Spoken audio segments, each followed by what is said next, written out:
Hi, beautiful souls. Here's a message for us today. It's on hope. In Romans 5:3-5, Paul says that we can rejoice in our sufferings because we are a people of hope. Not only that, but we rejoice in our sufferings, knowing that suffering produces endurance, and endurance produces character, and character produces hope. And hope does not put us to shame because God's love has been poured into our hearts through the Holy Spirit, who has been given to us. So how can we have hope when everything looks hopeless? In the midst of suffering, we can rejoice because these challenges cause us to, 1, rely on God's presence.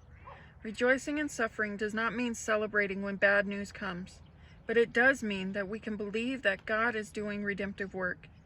This word redemptive means that God does not waste a hurt or disappointment. He is using them to shape and build us into the image of Jesus, which is his highest passion. When we go through suffering, we often pray and seek God more intensely than at other times. My greatest times of growth have been when I've reached the end of my resources and all I have left is Jesus. God uses suffering to make us rely on his presence.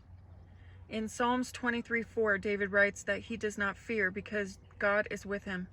He relies on God's presence and it brings him strength and comfort. Remember that for there to be a shadow, there has to be a light. I don't know what your valley of the shadow of death is, but I do know who the light is that is walking with you in that valley. In another psalm, David reveals that one of the reasons for his joy is that he is forgiven. Blessed is the one whose transgressions are forgiven, whose sins are covered. Psalms 31:1. We can't determine God's love for us based on good or bad circumstances. We determine his love based on the cross and what he did for us on it. Number 2, we rely on God's provision. In 2 Corinthians 12:7, Paul reveals that he has suffered from a thorn in the flesh. God was so concerned about Paul not becoming proud, he allowed this to happen to him to prevent him from becoming conceited.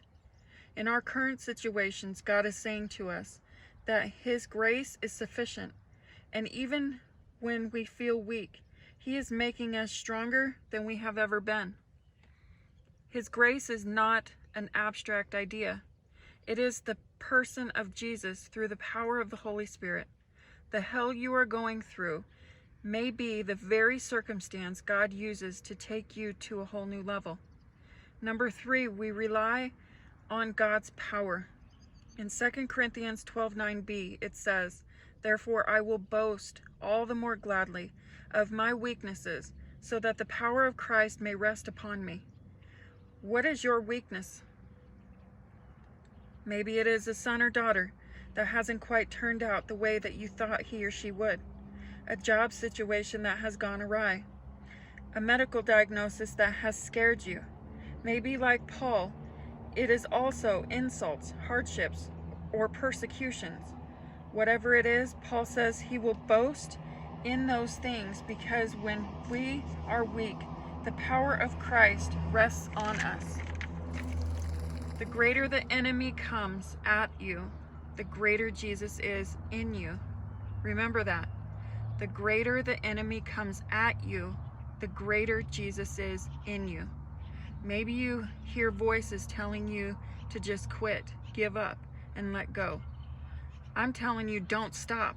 When you are weak, then he is strong in you. Remember, the greater the attack against you, the greater Christ is in you. But you have to rely on his presence, his provision, and his power. Take a moment to write down what you are suffering or struggling with and place it in an envelope. On the outside of the envelope, I want you to write, "God's got this, and he is transforming me." Now, when that challenge comes to mind, remember to rely on him and him only. I need you to marinate on that thought. I love you, beautiful souls.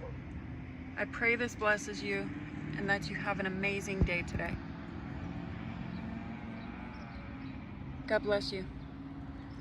Bye-bye.